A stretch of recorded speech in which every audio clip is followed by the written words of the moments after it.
good hand separation, good direction with the front side extension, stays in flexion with the throwing arm.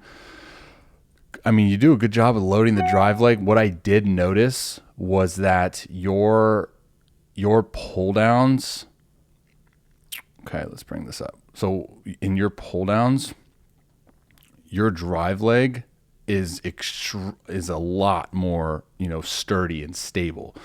So I'm not going to program anything in the report for you, but just know that this is what I would say as like kind of walking that line of authentic versus unauthentic drive leg stability, drive leg, posture.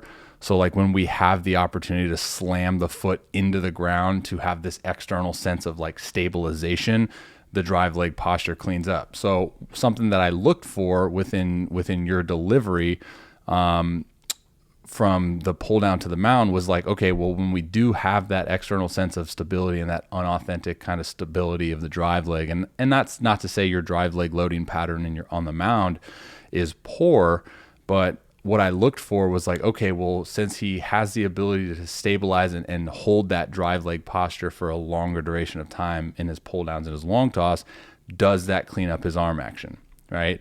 So as the foot comes down, boom, this is where, so when I look at full anchor point, this is what I'm looking at. The calf being contracted, right? So that's time in which the lead leg takes on force, okay? So this is where your hand positioning is, right? So it's still dragging a little bit, but you can see that the elbow's in line with the shoulder and the hand's just slightly above the elbow. For me, optimal throwing mechanics, your hand's above the elbow, your elbow's below or in line with the shoulder, and you're still staying like somewhat, I call it connected to that scap to your back, and you're at like a 45. So I would go ahead and consider you on flat ground extremely more efficient, because you also have to take in consideration this, you're on flat ground. So on the mound, you have more space to cover with that lead foot, which theoretically would just give you like one, maybe two extra frames. And when I say frames, it's, this. So therefore, when you would get on the mound and your drive leg stability was as good as it is on a pull down, if you were to get on a mound, you would probably be 1, 2 right there. So you'd actually be in the exact posture that I would want for you in your arm action mechanics. So hopefully that makes sense. So basically what it is like, it's an unauthentic form of drive leg stability. So you can see the drive leg kind of just falling forward there.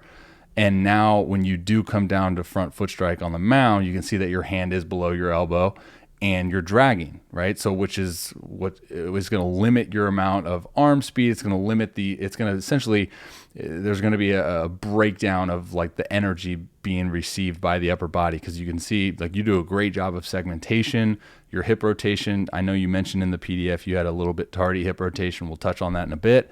But you can see now as your trunk starts to initiate its rotation, it's start to pull this energy and use this rotational energy.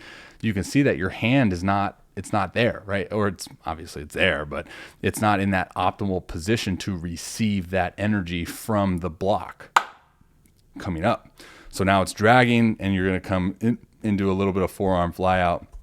And then you're going to have to essentially make up for lost ground somewhere else, which is a compensation, which is, in my opinion, why you probably have a ton of shoulder pain, because you're having to generate a lot of independent energy with your arm instead of being in the optimal position to receive all of the energy that we're producing within the lower body mechanics and the rotational energy that we're producing through segmentation and hip shoulder separation. Hopefully that piece makes sense. Okay. We'll double back when we talk about where I think you should go. But let's show you the first video comp with Verlander. He has, so again, remember what I said with authentic versus unauthentic, right? So when you have that external sense of stability, I still kind of am in that category where like when you long toss and when you do pull downs, your drive leg mechanics just clean up. So Verlander has the ability to authentically stabilize with his drive leg on the mound. Boom, right there. So he essentially buys him time, right, for his arm. So now he's going to be getting himself into a lot more optimal positions, essentially, when we come down to anchor point. Hands up. Now, the thing that I saw within Verlander's delivery the last couple of years was that his hand was getting a little bit outside, which I think puts a lot of stress on the elbow in terms of when we leverage our hand. All right, dudes, Robby Rowe here. Thank you for watching that video. If you're interested in booking your own mechanical analysis, you can click that link right there. Also tell you a little bit about the service and what it entails. Hit that link right there. Subscribe, please.